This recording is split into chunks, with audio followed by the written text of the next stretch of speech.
Hello girls, thank you for clicking on this video. I got a little bit of a cold yesterday, so we are going to shoot this video from my couch today. We are in Joshua chapter 3, so go ahead and turn there and hold your place. Comment down below a prayer request and something fun you did this week or something fun you're going to do. You guys are out of school today. That's awesome. Ches and Kinley still have to do school. Homeschool problems. So I want you guys to pray for my cousin's little baby. She came really early and she's probably like a pound. They haven't had a chance to weigh her yet. She's at Children's Hospital and she needs a lot of prayer because she's itty bitty tiny.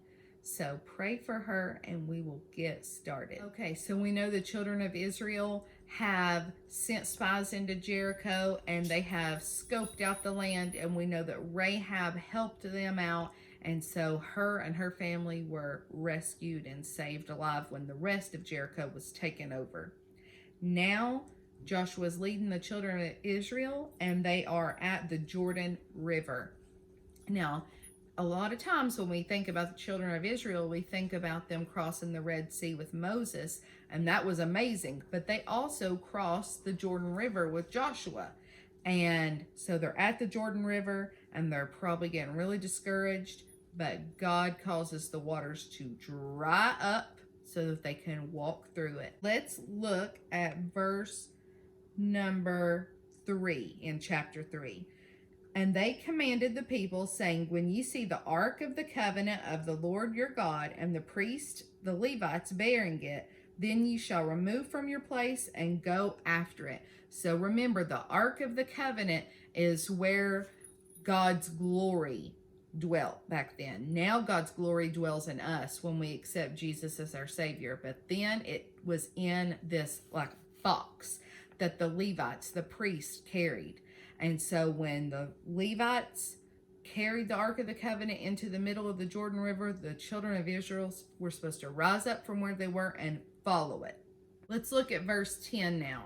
And Joshua said, hereby ye shall know that the living God is among you, and that he will without fail drive out from before you the Canaanites, the Hittites, the Hivites, the Perizzites, the Gergesites, the Amorites, and the Jebusites. So I want you to notice that one phrase that was in that verse.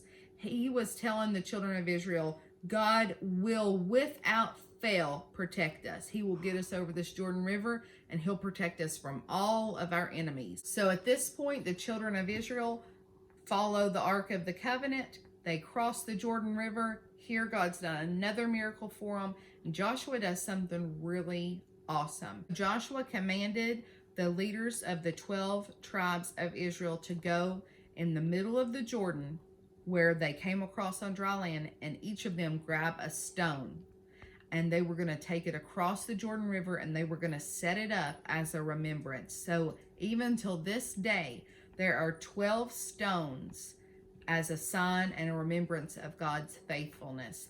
God without fail, just like that verse earlier said, brought them through the Jordan River and brought them through a problem once more.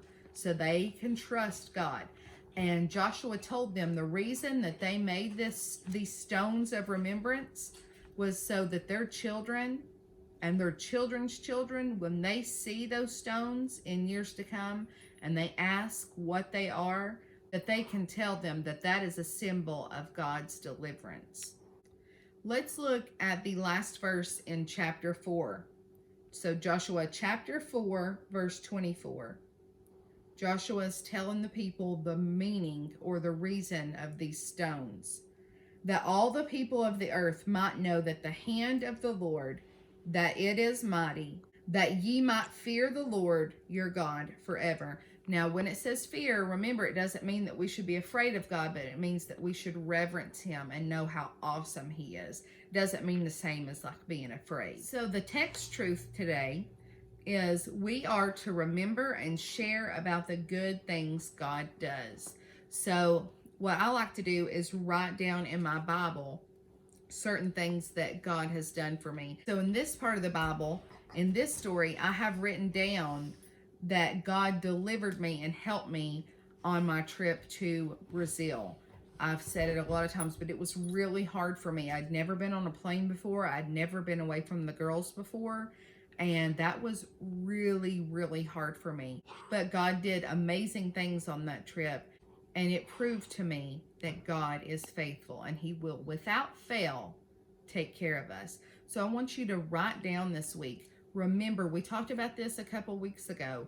I want you to write down whenever God does something for you so that you can look back and remember that whenever you become afraid again or you start doubting again that God can take care of you.